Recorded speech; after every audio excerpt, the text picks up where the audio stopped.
계속해서는 마켓 리더에게 듣는 시간으로 이어가 보겠습니다. 오늘 준비한 섹터는 반도체입니다. 하반기를 잘 견인해 줄 수 있을지 오늘은 현대차증권의 노근창 리서치 센터장과 이야기 나눠볼게요. 어서 오세요. 안녕하세요.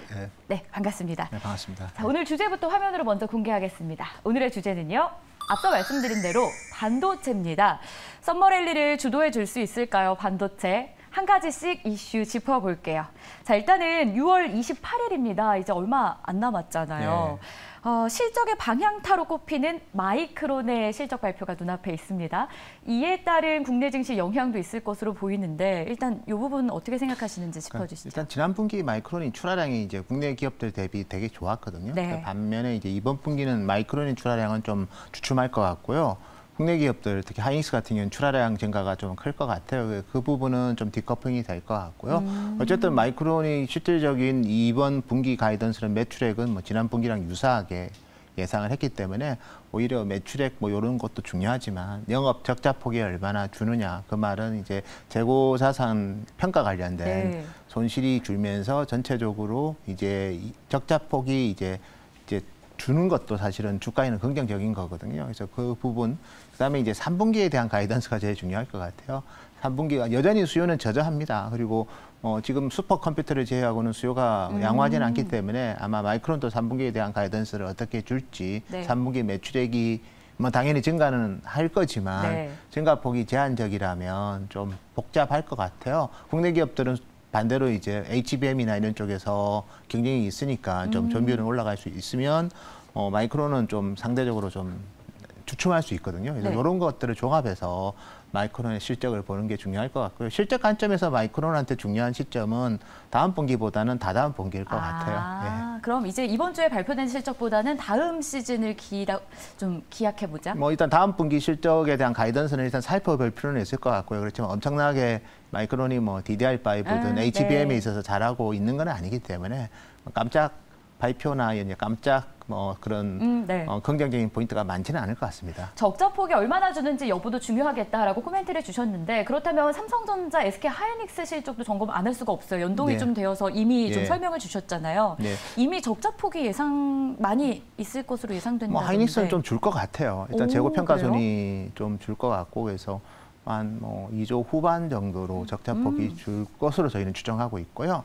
삼성 같은 경우에는 사실은 뭐 반도체 적자폭은 좀 줄겠지만 스마트폰이 지금 갤럭시 S23이 재고 조정하는 시점이기 때문에 스마트폰 사업부의 실적이 또 1분기 대비 많이 줍니다. 그래서 저희는 삼성전자 실적을 거의 BEP로 보고 있거든요. 그래서 양사 모두 실적이 2분기에 기대할 건 아닌 것 같고 3분기, 4분기 그리고 2024년, 5년에 산업의 수급의 변화, 이게 훨씬 더 중요할 것 같습니다. 좋습니다. 자, 이번에는 엔비디아발 영향도 체크를 해야겠죠. 슈퍼컴퓨터의 대격돌이 이제 좀 예상이 되고 있는 상황입니다. 자, 국내 반도체주에 이 같은 영향은 없을지 증권가에서 시각은 좀 어떻습니까? 일단 엔비디아의 뭐 제일 핵심이 되는 GPU인 A100, H100 이런 제품에 특히 H100 같은 경우에는 이제 HBM3가 들어가고 또 국내 기업이 이제 기술 주도권을 확보하고 있기 때문에 뭐 일단 HBM이 늘면서 HBM은 당연히 흑자가 나겠죠. 그렇기 때문에 HBM이 많이 팔리면 전체 적자폭을 줄여주는 역할을 할 것 같고요. 그다음에 이제 HBM 관련된 뭐 장비 수요, 그리고 왜냐하면 삼성 하이닉스도 지금 기존의 DDR4 라인을 HBM으로 좀 많이 바꾸고 있습니다. 그리고 저희가 최근에 이제 서플라이 체인, 특히 대만의 TSMC나 이런 쪽을 점검해 보니까 HBM이 그냥 단순하게 만드는 게 아니라 이게 이제 GPU랑 합쳐서 붙여야 되거든요. 그걸 이제 어드밴스드 패키징에서 코어스라고 하는데 코어스 캐파를 지금 TSMC가 시장이 예상한 것보다 더 많이 증설하고 있어요. 한 2배 정도 증설하고 있습니다. 그래서 그런 걸 감안해 본다면 우리 HBM 모멘텀은 우리가 생각하는 것보다는 좀 더 의미 있게 진행이 될 것 같습니다. 슈퍼컴퓨터 이야기하면서 HBM3에 대한 이야기가 나왔는데 SK하이닉스도 관련해서 주가 움직임 궁금해하시는 분들이 많더라고요. 그것 때문에 상당히 많이 올랐죠. 많이 이에 대한 전망은요? HBM3가 이제 올해보다는 내년이 훨씬 더 좋을 것 같고요. 그래서 전체적으로 주가는 하반 경직성은 상당히 유지될 것 같아요. 물론 뭐 실적은 여전히 적자고 과거에 냈던 이익의 4배라고는 뭐 적자가 많이 나서 밸류에이션 상의 부담이 일부 있을 수는 있지만 HBM의 그 전체적인 디렉션은 2024년 3분기까지는 저는 괜찮을 것 같아요. 그래서 하이닉스가 HBM의 또 중심에 있기 때문에 단기 급등에 따른 당연히 기간 조정은 일부 있을 수는 있지만 제가 봤을 때는 주가의 하방 경직성은 과거보다는 좀 더 견고해질 것 같습니다. 근데 어쨌건 SK 하이닉스만 생산을 하고 있다는 포인트도 중요하지 않습니까? 아닙니다. 삼성전자는 이제 HBM2하고 E를 많이 생산하고 있고요. 3는 이제 하이닉스가 현재 주력으로 만들고 있지만 아마 삼성도 조만간에 밸리데이션 받아서 연내 공급은 가능하지 않을까 보고 있고요. SK 하이닉스 혼자 가는 건 못 보겠다, 삼성도. 그렇지는 않고요. 어쨌든 엔비디아 입장에서도 서플라이어가 많으면 많을수록 어쨌든 융통성이 많고 또 최근에 코어스 캐파를 증설했지만 HBM 캐파가 없어서 원하는 GPU를 많이 못 만든다는 그런 또 소문도 있어요. 그래서 HBM의 공급선이 조금 다변화되면 엔비디아 입장에서도 나쁜 거는 아니죠. 예. 그렇죠.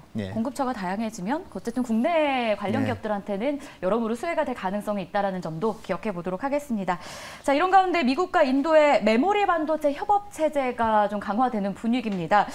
여기서 저희가 어떤 의미를 발견할 수 있는 건지 어떤 협업이 이루어지고 있는 건지 좀 설명을 듣고 싶어요. 반도체 협업인 것 같은데요. 네. 메모리는 아닐 것 같고 인도가 메모리가 있는 건 아니니까요. 반도체 협업은 사실 인도의 주요 우리 빅테크의 CEO 중에 인도 출신들이 많습니다. 네. 기본적으로 거기에 따른 공감대가 있고 그다음에 중국에 너무 공급망이 쏠리는 거를 인도로 다변화하는 의도도 있고 여기에 이제 애플 같은 경우에도 최근에 이제 인도 시장에 앱스토어를 2개나 오픈을 할 정도로 인도가 사실은 중국을 가 이제 어떻게 보면 대적하기에는 제일 적절한 국가죠. 인구수 면에서 인프라 면에서. 그래서 최근에 이제 미국과 인도의 미래를 속에 또 모디 총리도 또 미국을 방문했고 그러면서 수없이 많은 이제 빅테크의 CEO들이 인도에 우리는 투자를 많이 하겠다. 반도체를 필두로 해서 다양한 쪽에서 투자를 하겠다고 했기 때문에 훨씬 더 인도발 서플라이 체인 변화는 가속화되지 않을까 그렇게 예상하고 있습니다. 좋습니다. 이런 가운데 미국에서는 반도체 제조 기업에 이어서 이제 장비 소재 기업에 대한 어떤 지원 계획도 발표를 합니다. 어떤 내용이 담겨 있는지도 점검 필요해 보이고요. 또 국내에 미칠 영향까지 좀 정리해 주세요. 예, 어차피 지금 계속 보조금에 대해서 미국에서 우리 후공정 쪽으로도 투자를 하면 이제 보조금을 많이 이제 주겠죠. 그래서 물론 조건들은 있지만 그래서 계속해서 이제 국가별로 이제 전체적인 공급망을 재편하는 그런 노력이 많기 때문에 국내 기업들도 어쨌든 그런 손익계산서를 잘 따지면서 미국에 대한 투자를 좀 점검해야 계속해서 하지 않을까 그래 보고 있습니다. 근데 지원한 기업들이 정말 많다고 들어서 기사 하나를 보니까 너무 많아서 다 못 받을 수도 있다는 내용이 있더라고요. 그에 대한 이야기들은 없습니까? 근데 어차피 지금은 이제 지원을 받을 때 약간 일부 독소 조항도 있잖아요. 이제 그런 부분에 대해서 좀 많이 보완을 해야 될 것 같고 또 우리 기업은 미국에서도 제일 관심이 많은 첨단 파운드리잖아요. 선단 공정이잖아요. 미국이 좋아하는 기업들이 그렇죠. 많은. TSMC와 함께 미국이 제일 유치하고 싶은 쪽이라서 한국 기업들보다는 다른 쪽이지 않을까 그래 보고 있습니다.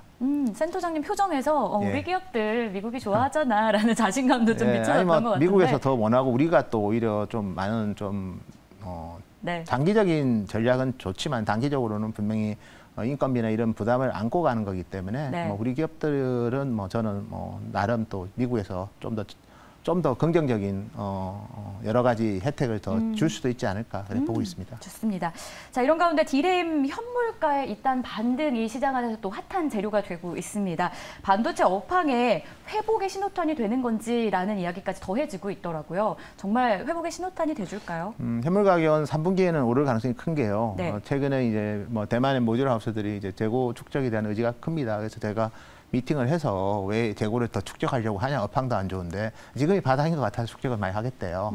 그래서 일단 현물 가격은 저희는 한 3분기 정도에 물론 최근에 PC DDR5 중에서 일부 제품이 현물 가격이 오르긴 했지만 아마 3분기에는 좀 대부분의 현물 가격이 오를 가능성이 저는 있을 것 같고요. 그다음에 이제 4분기에는 이제 고정 가격에서도 긍정적인 변화들이 좀 있을 것 같습니다. 특히 지금은 서버 DDR5가 중요한데요. 서버 수요는 아직 슈퍼컴퓨터 중심으로만 있기는 하지만 4분기에는 이제 서버에 대한 교체 수요도 좀 있을 것 같고요. 그래서 특히 서버 제품 중에서 이제 좀 속도가 빠른 대역폭이 좀 넓은 5600 DDR5 제품에 대한 수요는 좀 지금도 좀 괜찮은 것 같아요. 그래서 그런 제품을 중심으로 해서 가격 상승이 있지 않을까 그렇게 예상하고 있습니다. 좋습니다.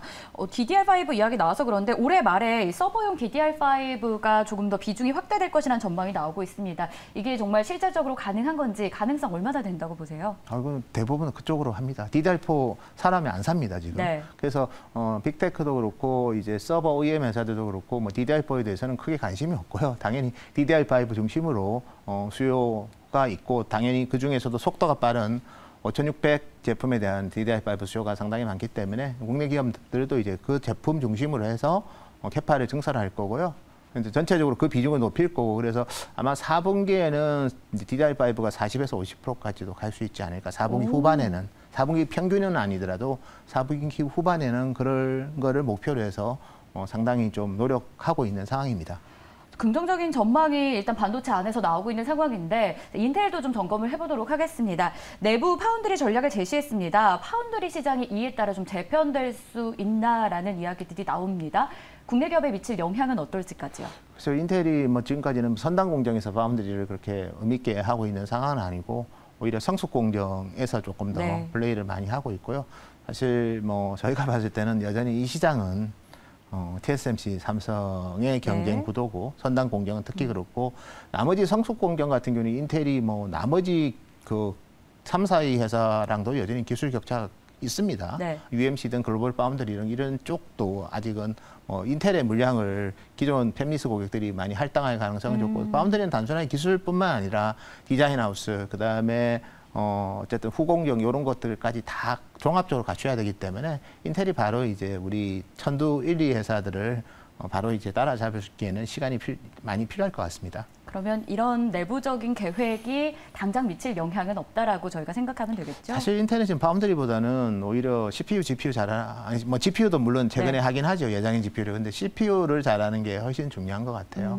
왜냐하면 지금 GPU 중심으로 이제 이 전체적인 컴퓨팅 생태계가 변화하고 있기 때문에 네. 인텔은 오히려 CPU의 경쟁력을 높이고 그리고 뭐 준비하고 하여튼 작년부터 시작했지만 예장형 GPU에 대해서도 어쨌든 경쟁력을 높일 필요가 있을 것 같아요. 지금 파운드리 신경 쓰기에는 나머지 코어가 많이 흔들리고 있는 상황인 건 분명한 것 같습니다. 네, 좋습니다.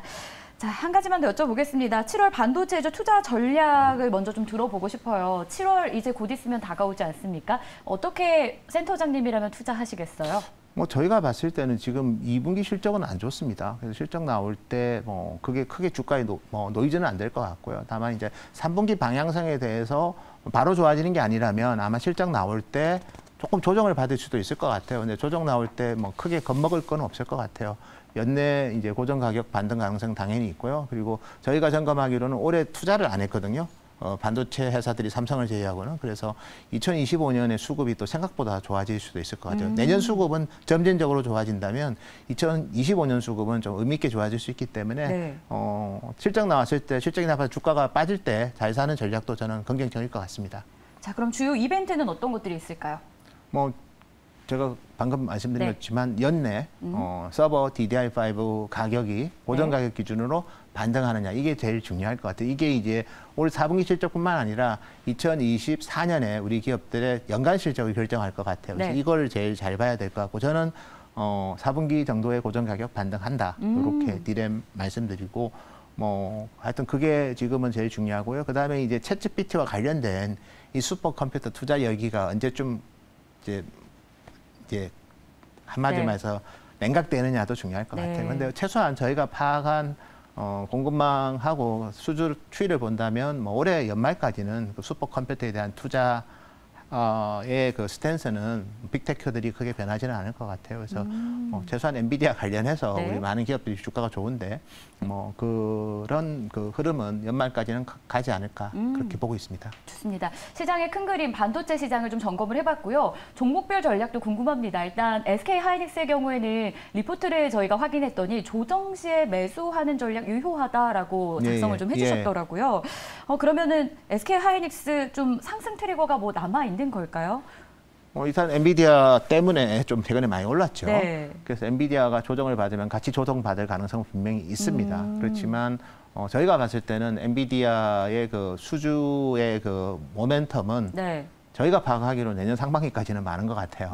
그럼 거기 들어가는 HBM 수요도 여전히 좋을 거기 때문에 HBM이 이제 다른 대표적으로 낸드의 적자폭을 아니면 일반 디램의 적자폭을 얼마나 줄이는 데 도움이 되느냐 이게 중요할 것 같고요. 근데 그렇지만 디렉션 자체가 또 뭐 HBM 그리고 서버 DDR5가 어쨌든 점점 매출 비중이 늘면 결과적으로 하이닉스의 그 실적이 적자폭이 줄다가 어느 시점에 갑자기 이제 흑자가 많이 날 수 있기 때문에 그 부분을 겨냥해서 저는 하이닉스도 역시 실적이 나빠서 단기 조정은 올 수 있습니다. 지금 어차피 2분기 실적 시즌이기 때문에 그때 잘 사는 전략 여전히 유효하다. 이렇게 말씀드릴 수 있을 것 같습니다. 그럼 실적 발표하고 어쨌든 적자가 예상된다라는 상황이니까 그때를 조정 시 매수 기회다. 근데 적자가 나도 주가는 오를 수는 있지만 네, 근데 꼭 마켓 차원에서 엔비디아 주가가 갑자기 조정을 받아서 하이닉스 주가가 조정을 받으면 겁먹을 필요는 없다. 그렇게 말씀드릴 수 있을 것 같습니다. 좋습니다. 뭐 보유자의 전략에서도 겁먹을 필요 없다. 기억해 보겠고요. 삼성전자의 경우에는 이제 실적이 부진할 것으로 전망됨에도 목표 주가를 상향하셨습니다.